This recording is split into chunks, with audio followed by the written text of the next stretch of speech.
After years of suffering and bloodshed, the war in Gaza is over. 9 months after President Trump announced the ceasefire between Israel and Hamas, We're going to have a lot of money coming into Gaza and a lot of rebuilding. the reality in Gaza is worlds apart from what Trump promised.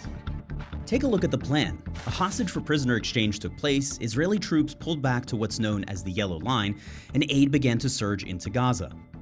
But that's where Trump's 20-point peace plan stalled out. The rest hasn't happened. Instead, more than 1,000 Palestinians have been killed by Israeli fire. Most people are still living in bombed-out buildings and tents, and Israeli troops are seizing more territory. I've been covering this conflict since the war erupted in October 2023. And I know that the only way to understand what's really happening is to go beyond what each side is claiming and dig into the details.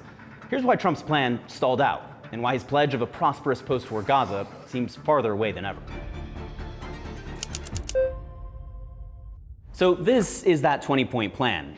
And right here at the top, you've got this line: Israeli forces will withdraw to the agreed-upon line, now known as the Yellow Line. Then, based on a timeline of Hamas's disarmament, Israel would hand over territory to an international stabilization force and then completely withdraw. But none of that has happened. And to understand what's happened instead, you have to look here. On this side of the Yellow Line, 2.1 million Palestinians live under Hamas control for now, while this half is controlled by Israel. A CNN analysis shows Israel has gradually pushed that line, increasing its control of Gaza from 54% to 58%. And the Israeli Prime Minister, he's not even trying to hide it. אנחנו כרגע לופתים את חמאס, כן? אנחנו עכשיו ב-60% משטח הרצועה, אתם יודעים את זה. היינו ב-50, עברנו ל-60. הדירקטיבה שלי היא לעבור תלכו לפי הסדר. קודם כל 70. בואו נתחיל בזה. The expansion has swallowed whole neighborhoods, like this part of Gaza City. Residents described hearing Israeli strikes and gunfire overnight, then waking up to find these yellow blocks, which mark the boundary, near their homes. أنا تعبت من النزوح. للأمانة تعبت من النزوح. إحنا إيش ذنبنا اللي بيصير فينا؟ أنا طب آخذ أغراضي وحالي أروح أقعد في الشارع أنام. أنا كتير نمت في الشوارع ونمت ونزحت كتير وأنا تعبانة. Many who experience this moving line will have to move into already overcrowded tent cities in western Gaza City, like this one. There may be nothing to return to. Israel has leveled more than 5,600 buildings behind the Yellow Line since October, and nearly 1,000 more as it pushes that line deeper. The Israeli military said the movement of the Yellow Line is, quote, based on security considerations and subject to directives of the political echelon. הדבר החשוב ביותר הוא להמשיך למנף את הכוח שלנו, להגדיל אותו, ויש עוד עבודה. Continuing to leverage our power. Israel is trying to increase its leverage over Hamas to compel the group to lay down its weapons and accept the total demilitarization of Gaza. To be clear, Hamas disarming is exactly what the agreement says must happen. Right here in point 13, Hamas agrees to not have any role in the governance of Gaza, and all military infrastructure will be destroyed. Hamas has moved to dissolve its government, but it's found other ways to tighten its grip on power, with shows of force on city streets and public executions of men they accused of collaborating with Israel. And the group has so far refused to disarm. There have been multiple rounds of negotiations, but Hamas says it won't do this until Israel fulfills its obligations under the first part of the agreement, surging humanitarian aid and ceasing fire. The agreement also says that if both sides agree to the deal, full aid will be immediately sent into the Gaza Strip. That's at least 600 trucks per day. Right now, that's just not happening. This is the daily average over the last 2 months, according to the Gaza Crossings Authority, part of the Hamas-run government. The US government recorded hundreds more trucks a day during that same period, but both counts fall well short of the 600 promised. Israel hasn't published its own count of trucks since the ceasefire began. We've repeatedly asked for that data, but Israeli authorities declined. Israel insists it has allowed the continuous and uninterrupted flow of humanitarian aid and facilitated the daily entry of 600 humanitarian aid trucks.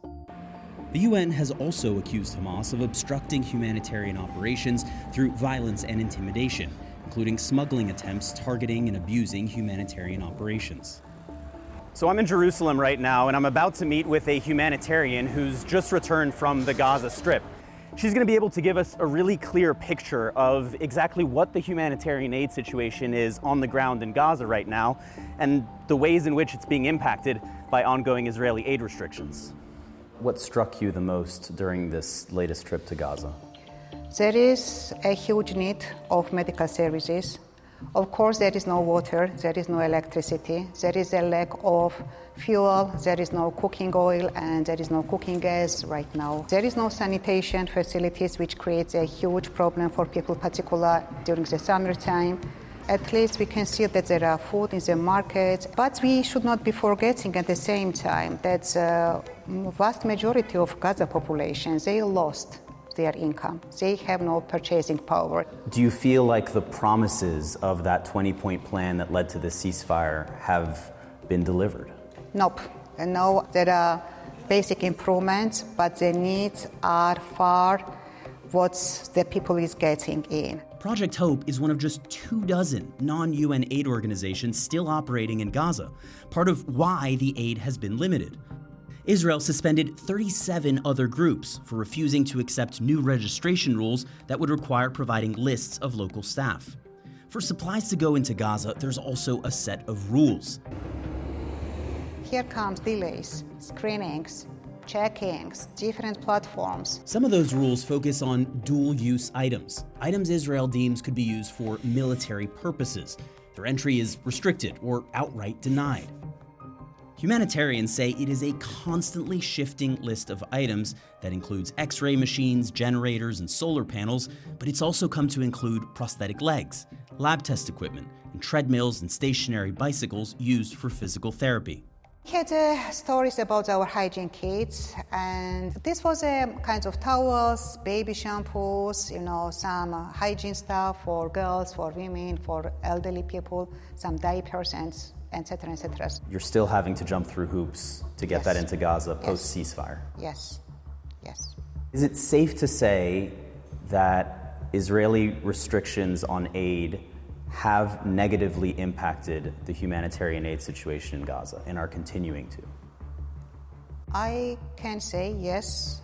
The restrictions currently maybe put by Israelis makes it challenging to operate at a full scale. But I guess the entire world to think as well how those restrictions can be uplifted. The Israeli agency responsible for aid coordination said it does not prevent the entry of medical or hygiene supplies, and that Israel exercises particular caution with dual-use items and offers alternative solutions.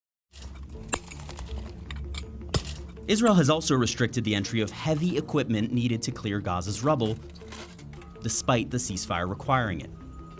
The UN Secretary General said all of these restrictions are undermining humanitarian relief. The provision of humanitarian aid must never be used as a bargaining chip. But even the most fundamental premise of the agreement is being violated on a near daily basis: a ceasefire. The war will immediately end. All military operations will be suspended right at the top of the plan. But Israeli strikes haven't stopped. Since the ceasefire took effect, more than 1,000 Palestinians have been killed by Israeli fire. The ministry doesn't distinguish between combatants and civilians, but it does provide a demographic breakdown, and more than 1/3 are women and children. So why, amid a ceasefire, hasn't Israel ceased fire? Israel has given two primary reasons. One is retaliatory, responding to what they say are Hamas ceasefire violations. The other responding to, quote, imminent threats, including Palestinians crossing the yellow line we were talking about earlier. After 2 Israeli soldiers were killed just 9 days into the ceasefire, Israel responded with a wave of strikes that killed at least 87 people. 9 days later, another Israeli soldier was killed, and Israel unleashed another deadly attack, killing at least 104 people. Nearly half were children, according to the Palestinian Health Ministry. Altogether, 5 Israeli soldiers have been killed. The Israeli military says these videos show armed militants near the yellow line. But we also found numerous instances of civilians being targeted. A 3-year-old shot in his father's arms, Two brothers who were collecting firewood.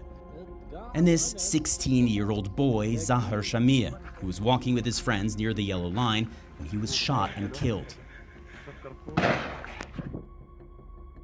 The Israeli military claims Zahar was shot because he posed a, quote, immediate threat. But in recent months, we've noticed a shift.